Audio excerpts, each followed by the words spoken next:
महावाक्यों के अर्थ पर विचार तथा सन्यासियों के योग पट्ट का प्रकार। स्कंद जी कहते हैं, मुने अब महावाक्य प्रस्तुत किए जाते हैं।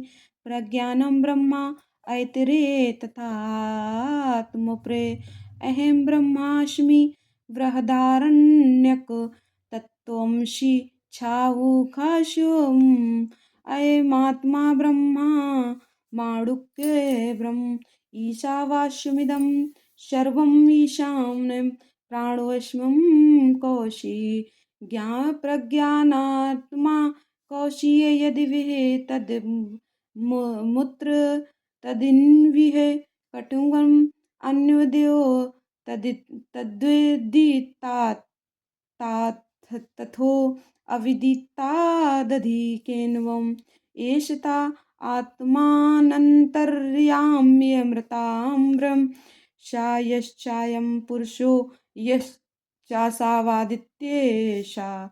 इस प्रकार सर्वत्र चिंतन करें। अब इन महावाक्यों का भावार्थ कहते हैं। प्रज्ञा नाम ब्रह्मा का वाक्यार्थ पहले ही समझाया जा चुका है। अब अहम ब्रह्मास्मि का अर्थ बताया जाता है। शक्ति स्वरूप अथवा शक्ति परमेश्वर ही अहम पद के अर्थभूत हैं। अकार सब वर्णों का अग्रण्य परम प्रकाश शिव रूप है। हकार व्योम स्वरूप होने के कारण उसका शक्ति रूप से वर्णन किया गया है।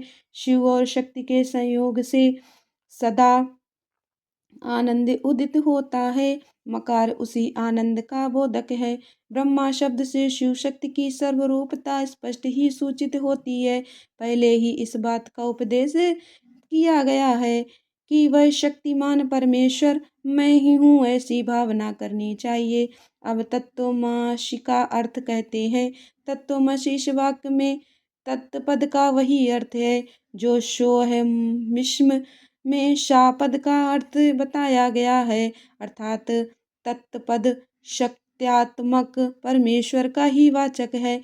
अन्यथा सोहम इस वाक्य में विपरीत अर्थ की भावना हो सकती है, क्योंकि अहम पद पुल्लिंग है, अतः शा के साथ उसका अन्वय हो जाएगा। परंतु तत्पद नपुंसक है और त्वं पुल्लिंग, अतः पर इस पर विरोधी लिंग होने के कारण उन दोनों में अन्वय नहीं हो सकता।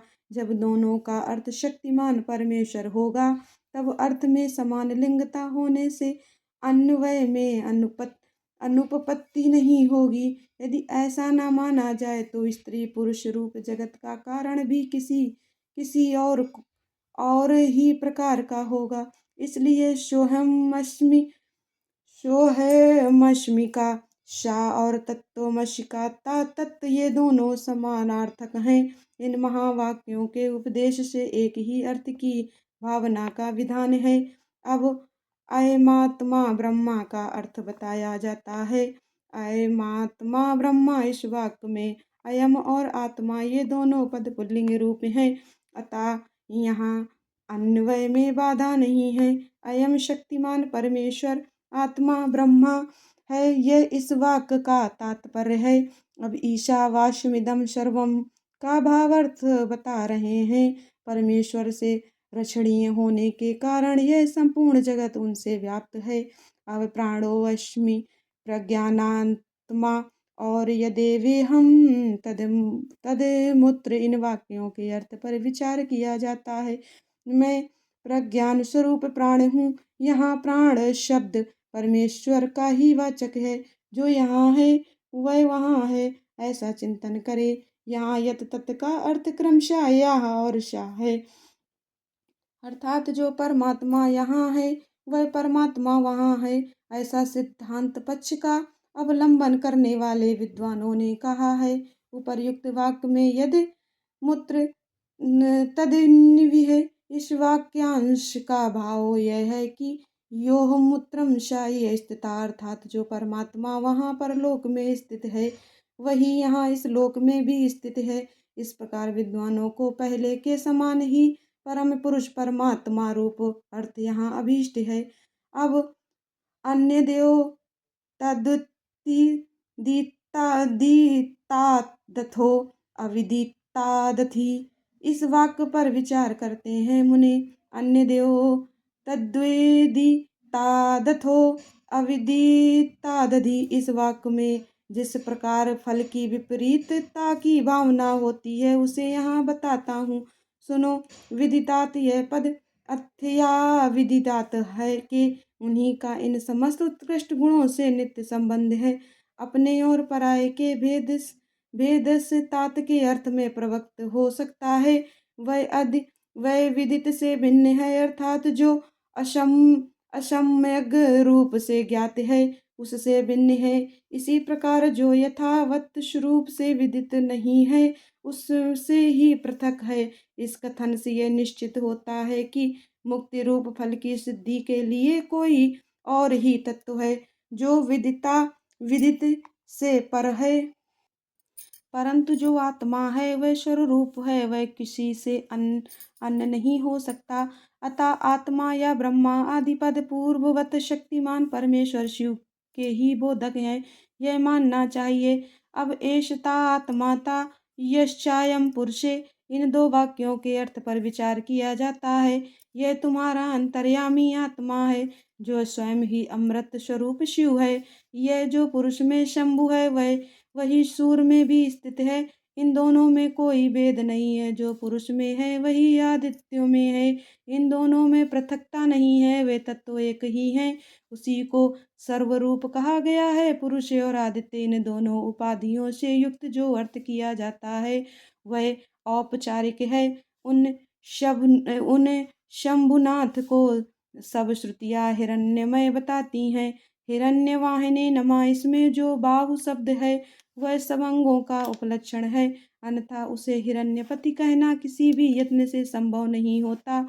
छांदोग्योपनिषद में जो यह श्रुति है या यशोअंतरादित्ये हिरण्यमया पुरुषो दृश्य हिरण्यशम श्रु हिरण्यकेशम खातम शर्व वा सुवर्णा छांदोग्य, इसके द्वारा आदित्य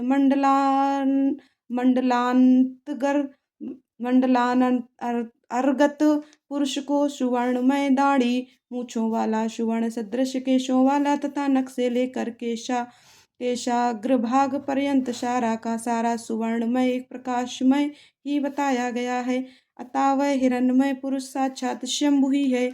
अब अहेमशि परम ब्रह्मा परात परम, इस वाक्य का तात्पर्य बताता हूँ, सुनो। अहम पद के अर्थभूत सत्यात्मा शिव ही बताए गए हैं।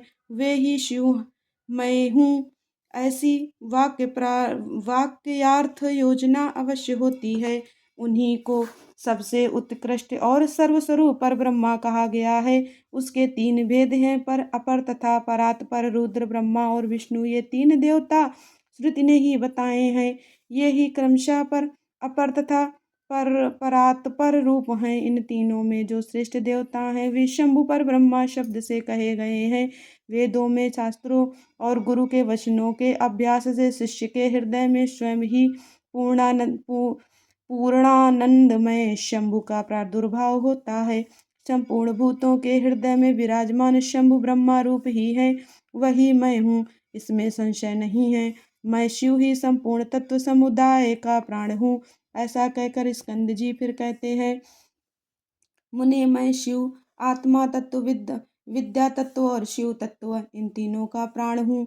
पृथ्वी आदि का भी प्राण हूँ। पृथ्वी आदि के गुणों तक का ग्रहण होने से यह समझ लो कि यहाँ सारे आत्म तत्व ग्रहित हो गए। फिर सबका ग्रहण विद्या तत्व और शिव तत्व का भी ग्रहण कराता है। इन सब तत्वों का मैं प्राण हूँ। मैं सर्व हूँ, सर्वात्मक हूँ। जीव का भी अंतर्यामी होने से उसका भी जीवात्मा हूँ। जो भूत वर्तमान और भविष्यत काल हैं वह सब मेरा स्वरूप होने के कारण मैं ही हूँ।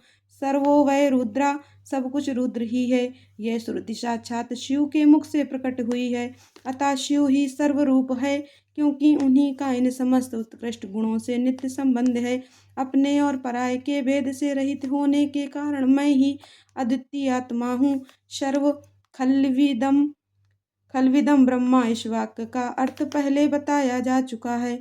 मैं भाव रूप होने के कारण पूर्ण हूँ। नित्य मुक्त भी मैं ही हूँ। पशु जीव मेरी कृपा से मुक्त होकर मेरे स्वरूप को प्राप्त होते हैं।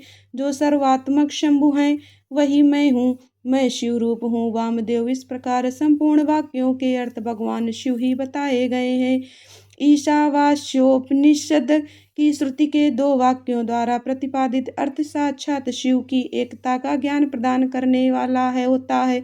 गुरु को चाहिए कि शिष्यों को इसका आदर पूर्वक उपदेश करें। गुरु को उचित है कि वे आधार सहित शंख को लेकर अस्त्र मंत्र फट से तथा भस्म द्वारा उसकी शुद्धि करके उसे अपने सामने चौकोर मंडल में स्थापित करे। फिर ओमकार का उच्चारण करके गंध आदि के द्वारा उस शंख की पूजा करे। उसमें वस्त्र लपेट दे और सुगंधित जल भरकर प्रणव का उच्चारण करते हुए उसका पूजन करे। तत्पश्चात 7 बार प्रणव के द्वारा फिर उस शंख को अभिमंत्रित करके शिष्य से कहे, हे शिष्य, जो थोड़ा सा भी अंतर करता है, भेदभाव रखता है, वह भय का भागी होता है। यह श्रुति का सिद्धांत बताया गया है। इसलिए तुम अपने चित्त को स्थिर करके निर्भय हो जाओ। ऐसा कहकर गुरु स्वयं महादेव जी का ध्यान करते हुए उन्हीं के रूप में शिष्य का अर्चन करें। शिष्य के आसन की पूजा करके उसमें शिव के आसन और शिव की मूर्ति की भावना करें। फिर सिर से पैर तक सद्योजातादि 5